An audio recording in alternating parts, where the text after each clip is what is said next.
San Matías, apóstol. Fiesta. Después de la ascensión, mientras esperaban la venida del Espíritu Santo, los apóstoles eligieron a Matías para que ocupara el puesto de Judas y quedara completo el número de los 12, que representaban a las 12 tribus de Israel. Matías había sido discípulo del Señor y testigo de la resurrección. Según la tradición, evangelizó Etiopía, donde sufrió martirio. Sus reliquias, por encargo de Santa Elena, fueron llevadas a Treveris. Es el patrono de esta ciudad. Dios es el que elige.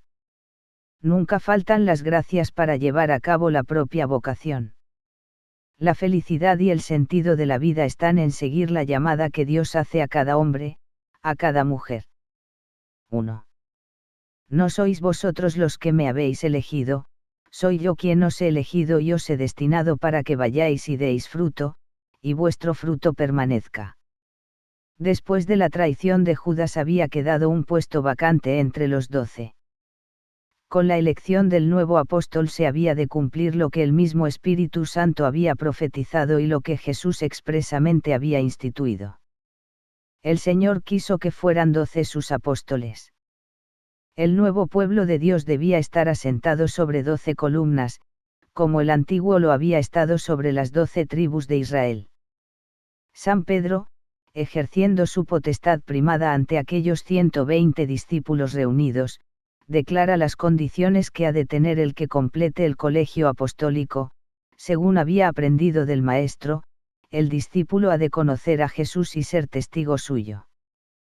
Por eso, Pedro señala en su discurso, es necesario que de los hombres que nos han acompañado todo el tiempo en que el Señor Jesús vivió entre nosotros, empezando desde el bautismo de Juan hasta el día en que fue elevado de entre nosotros, uno de ellos se ha constituido con nosotros testigo de su resurrección. El apóstol pone de relieve la necesidad de que el nuevo elegido sea testigo ocular de la predicación y de los hechos de Jesús a lo largo de su vida pública, y de modo especial de la resurrección. 30 años más tarde, asegura en las últimas palabras que dirigió a todos los cristianos, no os hemos dado a conocer el poder de Jesús y su venida siguiendo fábulas ingeniosas, sino como testigos oculares de su grandeza. Pedro no elige, sino que deja la suerte a Dios, según se hacía a veces en el Antiguo Testamento. Se echan suertes, pero es Dios quien da la decisión, se lee en el libro de los Proverbios. Presentaron a 2, a José, llamado Barsabas, por sobrenombre Justo, y a Matías, forma abreviada de Matatías, que significa regalo de Dios. Echaron suertes, y la suerte recayó sobre Matías, que fue agregado al número de los 11 apóstoles. Un historiador antiguo recoge una tradición que afirma que este discípulo pertenecía al grupo de los 72 que, enviados por Jesús, fueron a predicar por las ciudades de Israel. Antes de la elección, Pedro y toda la comunidad ruegan a Dios, porque la elección no la hacen ellos, la vocación es siempre elección divina. Por eso dice, tú, Señor, que conoces el corazón de todos, muestra a cuál de estos has elegido. Los 11 y los demás discípulos no se atreven por sí mismos, por sus propias consideraciones o simpatías, a tomar la responsabilidad de señalar un sucesor a Judas. San Pablo, cuando se siente movido a declarar el origen de su misión, indica que ha sido constituido no por los hombres ni por la autoridad de un hombre, sino solo por Jesucristo, y por Dios, su Padre. Es el Señor el que elige y envía. También ahora. Cada uno de nosotros tiene una vocación divina, una llamada a la santidad y al apostolado, recibida en el bautismo y especificada después en las sucesivas intervenciones de Dios en la propia historia personal. Y hay momentos en que esta llamada a seguir de cerca a Jesús se hace particularmente intensa y clara. Yo tampoco pensaba que Dios me cogiera como lo hizo. Pero el Señor, no nos pide permiso para complicarnos la vida. Se mete y ya está. Y luego toca a cada uno corresponder. Hoy podemos preguntarnos en nuestra oración: ¿soy fiel a lo que el Señor quiere de mí? ¿Busco hacer la voluntad de Dios en todos mis proyectos? ¿Estoy dispuesto a corresponder a lo que el Señor a lo largo de la vida me va pidiendo? 2. Et cecidit sors super Mattiam, y recayó la suerte sobre Matías. La llamada de Matías nos recuerda que la vocación recibida es un don siempre inmerecido. Dios nos destina a asemejarnos cada vez más a Cristo, a participar de la vida divina, nos asigna una misión en la vida y nos quiere junto a Él, en una vida eterna felicísima. Cada uno tiene una llamada de Dios para estar cerca de Cristo y para extender su reinado en el propio ámbito y según sus circunstancias. Además de esta llamada universal a la santidad, Jesús hace especiales llamamientos. Y llama a muchos, a algunos para que den un testimonio particular alejándose del mundo, o para prestar un servicio particular en el sacerdocio. A la inmensa mayoría, el Señor los llama para que, estando en el mundo, lo vivifiquen desde dentro en el matrimonio, que es camino de santidad, o en el celibato, en el que se entrega el corazón entero por amor a Dios y a las almas. La vocación no nace de buenos deseos o de grandes aspiraciones. Los apóstoles, y ahora Matías, no eligieron ellos al Señor como maestro, según la costumbre judía de seleccionar al rabino del que uno debía aprender. Fue Cristo quien los entresacó a ellos, a unos directamente, a Matías a través de esta elección que la Iglesia deja en las manos de Dios. No sois vosotros los que me habéis elegido, les recordará Jesús en la última cena, y hoy leemos en el Evangelio de la Misa: sino yo quien os he elegido y os he destinado para que vayáis y deis fruto, y vuestro fruto permanezca. ¿Por qué llegaron estos hombres a gozar de este inmenso don? Porque ellos precisamente y no otros. No cabe preguntarse por qué razón fueron elegidos. Simplemente, los llamó el Señor. Y en esa libérrima elección de Cristo llamó a los que quiso estriba todo su honor y la esencia de su vida. Desde el primer momento en que Jesús se fija en un alma y la invita a seguirle, se suceden luego otras muchas llamadas, que quizá parecen pequeñas, pero que señalan el camino, a lo largo de la vida, de ordinario poco a poco pero constantemente.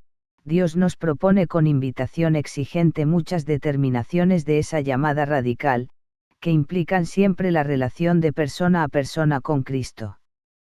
Dios nos pide desde el principio la decisión de seguirle, pero nos oculta, con sabia pedagogía, la totalidad de las posteriores determinaciones de aquella decisión, tal vez porque no seríamos capaces de aceptarla sin actu, en aquel momento.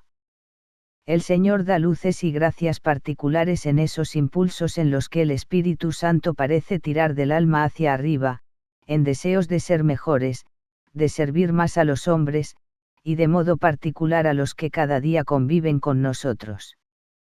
Nunca faltan sus gracias. Matías, según nos señala la tradición, murió mártir, como los demás apóstoles. La esencia de su vida estuvo en llevar a cabo el dulce y a veces doloroso encargo que aquel día puso el Espíritu Santo sobre sus hombros. También en la fidelidad a la propia vocación está nuestra mayor felicidad y el sentido de la propia vida, que el Señor va desvelando a su tiempo. 3. Jesús elige a los suyos, les llama. Este llamamiento es su mayor honor, lo que les da derecho a una particular unión con el Maestro, a especiales gracias, a ser escuchados de modo muy particular en la intimidad de la oración. La vocación de cada uno se funde, hasta cierto punto, con su propio ser. Se puede decir que vocación y persona se hacen una misma cosa. Esto significa que en la iniciativa creadora de Dios entra un particular acto de amor para con los llamados, no solo a la salvación, sino al ministerio de la salvación. Por eso, desde la eternidad, desde que comenzamos a existir en los designios del Creador y Él nos quiso criaturas, también nos quiso llamados, predisponiendo en nosotros los dones y las condiciones para la respuesta personal, consciente y oportuna a la llamada de Cristo o de la Iglesia. Dios que nos ama, que es amor, es también aquel que llama, cfr. Rom 9, 11.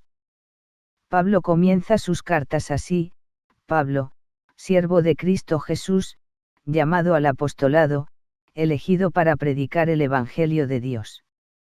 Llamado y elegido no por los hombres ni por la autoridad de un hombre, sino solo por Jesucristo, y por Dios, su Padre. El Señor nos llama como llamó a Moisés, a Samuel, a Isaías. Vocación que no se fundamenta en ningún mérito personal. Yahvé me llamó desde antes de mi nacimiento. Y San Pablo lo dirá aún más categóricamente: nos llamó con vocación santa, no en virtud de nuestras obras, sino en virtud de su designio. Jesús llamó a sus discípulos para que compartieran con él su cáliz, es decir, su vida y su misión. Ahora nos invita a nosotros: hemos de estar atentos para no oscurecer esa voz con el ruido de las cosas, que, si no son en él y por él, no tienen el menor interés. Cuando se oye la voz de Cristo que invita a seguirle del todo, nada importa frente a la realidad de seguirle. Y él, a lo largo de la vida, nos va desvelando la riqueza inmensa contenida en la primera llamada, la de aquel día que pasó más cerca de nosotros. Apenas elegido, Matías se hunde de nuevo en el silencio.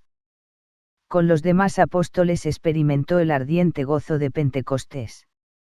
Caminó, predicó y curó a enfermos, pero su nombre no vuelve a aparecer en la Sagrada Escritura. Como los demás apóstoles, dejó una estela de fe imborrable que dura hasta nuestros días. Fue una luz encendida que Dios contempló con inmenso gozo desde el cielo.